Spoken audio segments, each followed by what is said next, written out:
Well, I'm going to dive in because I know that we're up against a timeline, attempted timeline here. So I'm going to dive in and then it's recorded. So if anybody wants to see it later, we will do that.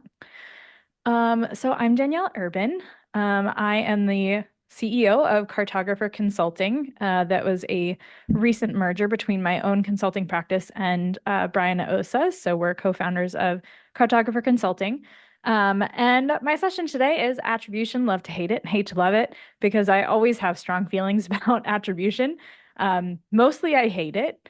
But we have some other experts that I tap into when I really need to get into it. And I've established somewhat of a framework and basic understanding of how these things fit together. And that's what I'm here to review today. So looking at attribution, within HubSpot specifically, you've got all of these third-party tools that you can tap into. And they're very expensive, and some of them perform very well. All of them also require some setup time, some onboarding, some work to really get it going. And when you think about what attribution means in the broader context of how you're running your marketing and sales operations, I keep saying, does this even matter? Because there's so much that we can measure and so much that we can't. So we all know that when you are trying to make a decision about something, be it professional or personal, you're asking for recommendations. I'm always in Slack talking to people before I take a sales conversation. So my product education is not attributable. Like you really can't see most of my buyer's journey for a lot of the big purchases that I'm making. So as much as we can throw money at this problem, we just have to accept that we can't see some of it. And that's where we're going to dive into this a little bit more, but how does attribution even fit into the bigger picture? There's still a lot that you can measure. There are lots of different touch points that you can start to piece together and understand what the buyer's journey looks like. But we just need to keep in mind that that is maybe 30 to 50% of your buyer's journey. And you just have to kind of let Jesus take the wheel on the rest of it. There's not much we can do to get past that sort of invisible pipeline that's happening. So when we think about HubSpot's attribution, it does have attribution out of the box.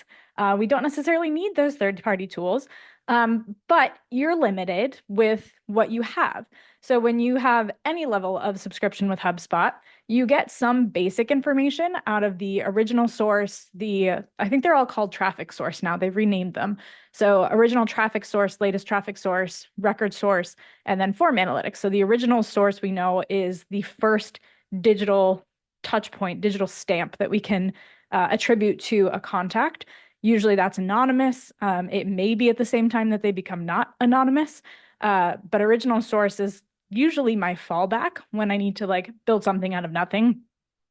Latest traffic source is helpful for understanding a general pulse of what's going on. Record source tells you how your contacts are getting into HubSpot. And then the form analytics, they're tucked away, but you do have the channels that people came into your form from. So those are also one of my favorites, especially when you get into an enterprise buying cycle where there might be multiple touch points and multiple contacts, especially if it spans years. You need to see how they're coming back to your brand and how they're engaging with your content. So no matter what you pay for HubSpot, you'll have all of that out of the box. When you get into the pro level subscriptions, you get a little bit more. It's still probably not everything you've ever hoped and dreamed of, but you get all of those basics plus the contact create report builder and some center column cards that are the like all bound and activity cards. Really helpful for looking at things on a one-by-one basis, but still not really aggregating anything meaningful when you're trying to analyze your marketing funnel. Then when you get into enterprise, you have the deal create report builder, the revenue create report builder, and journey reports.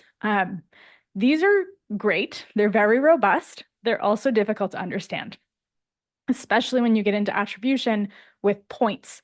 As you start to build those reports, you'll find that there are lots of activities you may have never seen referenced before.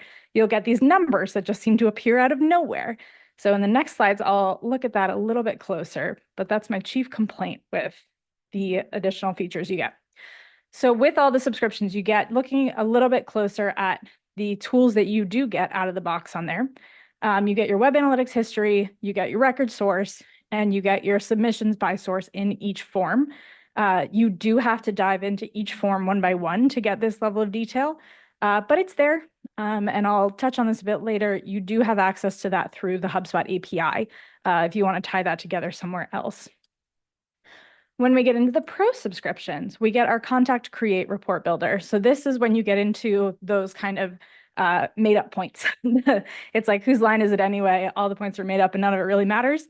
It took me a very long time as a career professional in marketing and using HubSpot for over a decade to actually understand what these numbers mean. And it's basically that each time somebody interacts with your brand, that activity, that single activity equals 1 point. And when you start to manipulate the different models of how much that point matters at different times in their buyer's journey, that's when you start to get fractions of a point and things get a little more confusing. So here you can start to dive into what attribution model you want.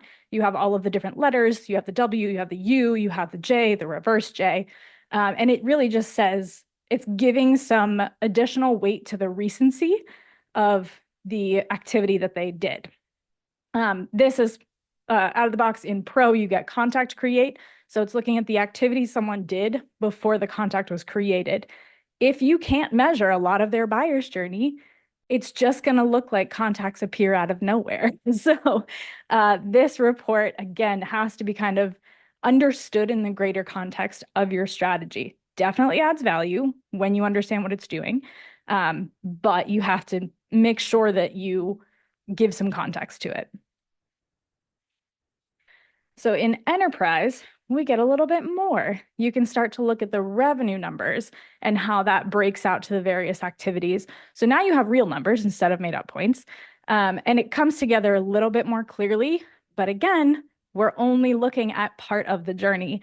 And when you're trying to slice and dice activities for pre-funnel or pre-pipeline and post-pipeline, you get a little bit more limited here. And you can't quite filter to those date stamps. I've got a meeting on my calendar with a HubSpot PM to complain about that. So hopefully we'll see some updates around that at some point. So you've got some options here. You also can click through those different attribution models. You can dig into the different asset types. There is a lot that you can do to slice and dice this data, but it can be difficult to understand what you're looking at. It doesn't always tie out to your other numbers. And you have to keep in mind that context that you can't see everything. If those enterprise reports look lovely and you think, great, I'll never have my hand in one of those because enterprise is way out of my budget. I will say seat-based pricing is making things a lot more accessible these days, so never say never. But you do have some options that you can kind of build yourself as you stick in your pro subscription level. So when you're in pro, in any subscription level, actually, you can capture UTMs. The best way to do that is to add blank text fields that are hidden on all of your forms to capture the UTMs. So you have to create the property, then add it to all of your forms as hidden properties that are blank. If the person who's filling out the form has come to that page with UTMs tagged up in the URL, the HubSpot form will automatically capture them. The next step with that, though, is you need to build a workflow that copies those over to a more meaningful and permanent place and clears them. Because if someone comes back to your website a second time and fills out another form, and maybe they came in on organic that time, the UTMs will not be overwritten. So then you're wrongly attributing that form submission to the wrong channel because you've got the previous UTMs still there. So you have to make sure you clear those. You can copy them over to something like most recent UTM, but you always just have to sort of build that in. You also have to be super duper diligent about maintaining your UTM standards, whether there's a software that you use for that. HubSpot does have a UTM builder. I don't love it. Most people have some fancy spreadsheet that they're managing this in. There are obviously much more formal softwares and platforms that can do this for you, but if we're talking cheap and easy, spreadsheets are great. Everybody can access them.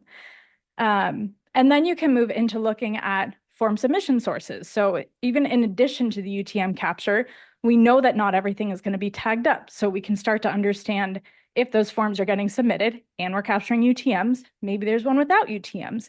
Where did they come from? How did they get here? So then you can look at the form submission sources. They're in the analytics tab for each form. If you want to pull them out and start to understand, of all of my form submissions in the last week, month, quarter, where did they come from? we want to report on that. We want to do more on the things that are working. There's a little bit of JavaScript that I like to run in Google Apps Script to pull that out and put it into Google Sheets. You can automate it so that it runs weekly. And then you can embed Google Sheets back into your HubSpot dashboards. So I actually really like this solution. It gives you something that just builds on what's already there. So you can kind of expand on what's out of the box. The last option that I like to highlight is actually two. You have your DIY workflows that you can build out. So Sarah Lane Hahn, who you just heard from, has built her lovely and ridiculously robust Goldilocks attribution model. I actually just tried to sell it to one of my clients because I don't want to build their attribution for them. And it puts everything together and counts all of the different touch points through workflows. So it's a really great way to get a pretty robust baseline with just a couple clicks. Sarah can help you implement that. And then everything that I just talked about with the UTM copying and the workflows, I learned from Tim McMinn. So I know he's somewhere full-time now, but he taught me everything I know about clearing UTMs. And he has this beautifully documented workflow that translates those UTMs into channels and types. So he sort of breaks it out a little bit. He does the opposite of breaking it out. He like aggregates it to channels for reporting. So then you have different layers of granularity that you can dive into there.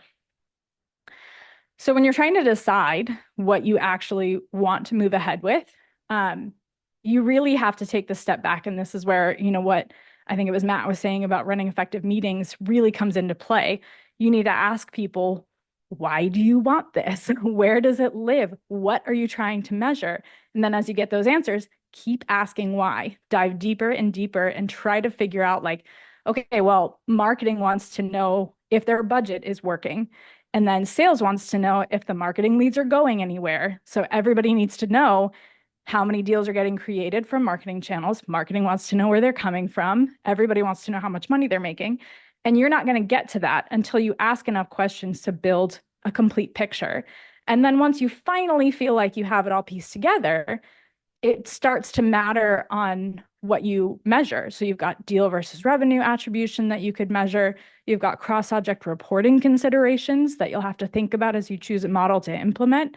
I know one of my clients just today, they wanted to measure how many deals and how much revenue was coming from the events they're running, but the contacts are not always associated to the deals, and they want to count it if any contact from the company has attended an event.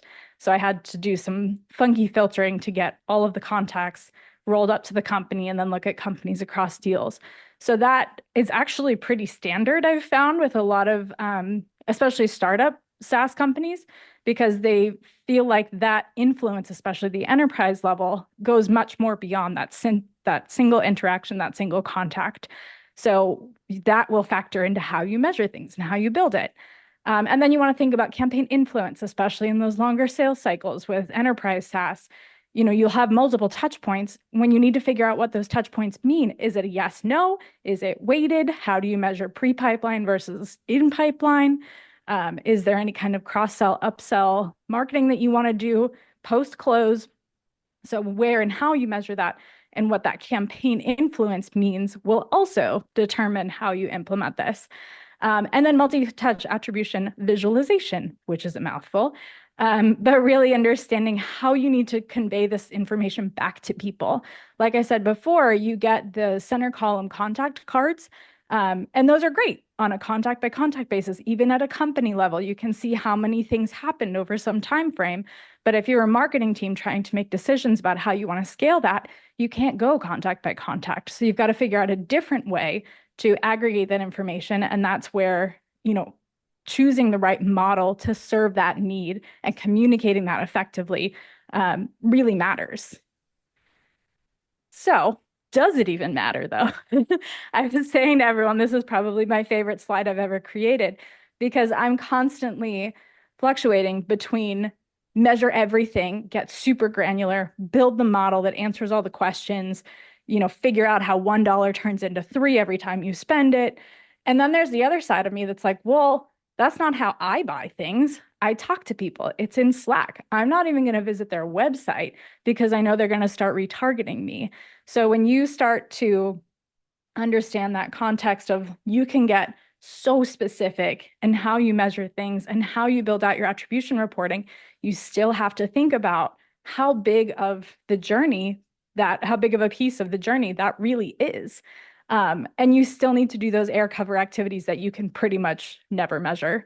So when you go to somebody's party, when you go, read something on another blog that's not sponsored necessarily, or you don't click through, or you see a product review on YouTube, the company that's trying to sell you the thing can't measure that.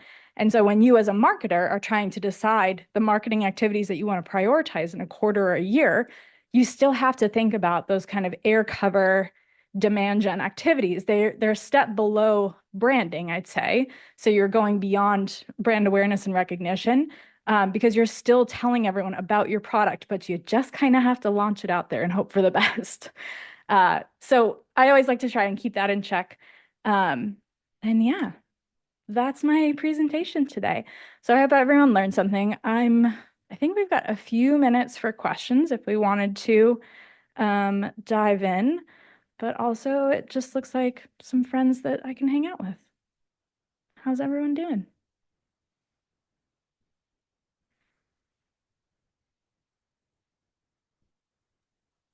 Okay, so thank you so much for your presentation.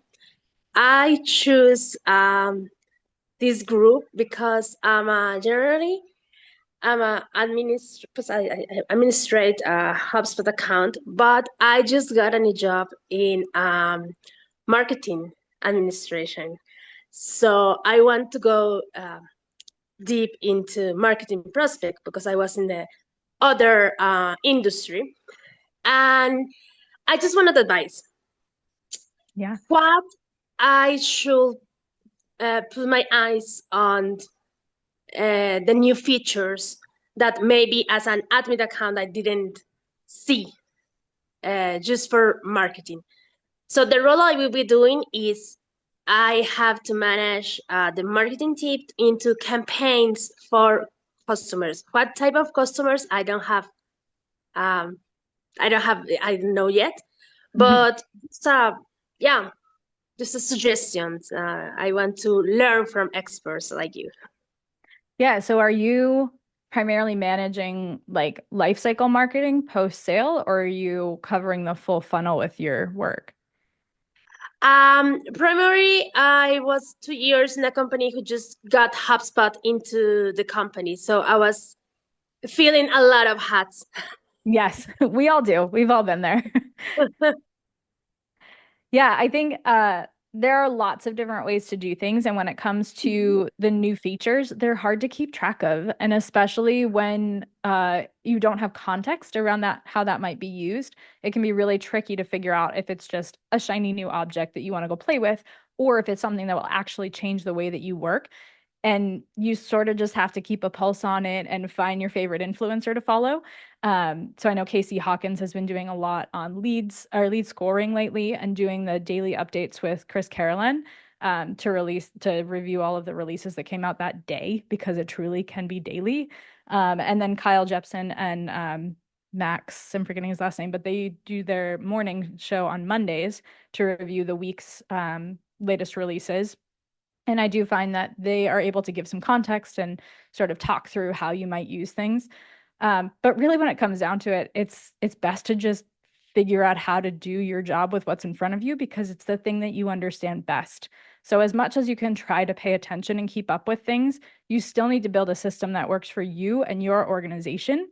And so choosing the model and talking to people shouldn't influence the new features, shouldn't be influenced too much by the new features, but really sticking to what you know will serve your company best.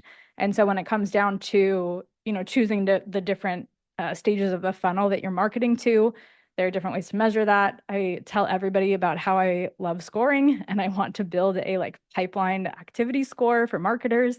And so and that really just comes back to like, okay, it's lead scoring. Lead scoring's been around forever. So how do we just apply this in a new way?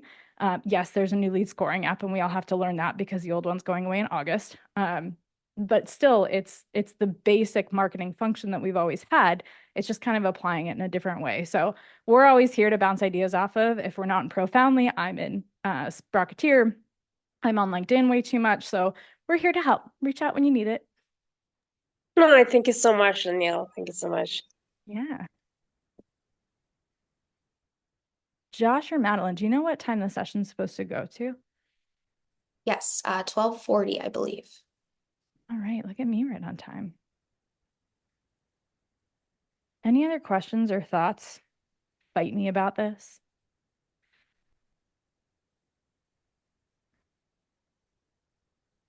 All right, Brian says we're going to move back. So I'm going to stop my share and I'll see you all back on the main stage. Awesome. Great job, Danielle. Thanks, Thanks, everyone. Danielle. Madeline. I can't wait to see yours. Thanks, Danielle.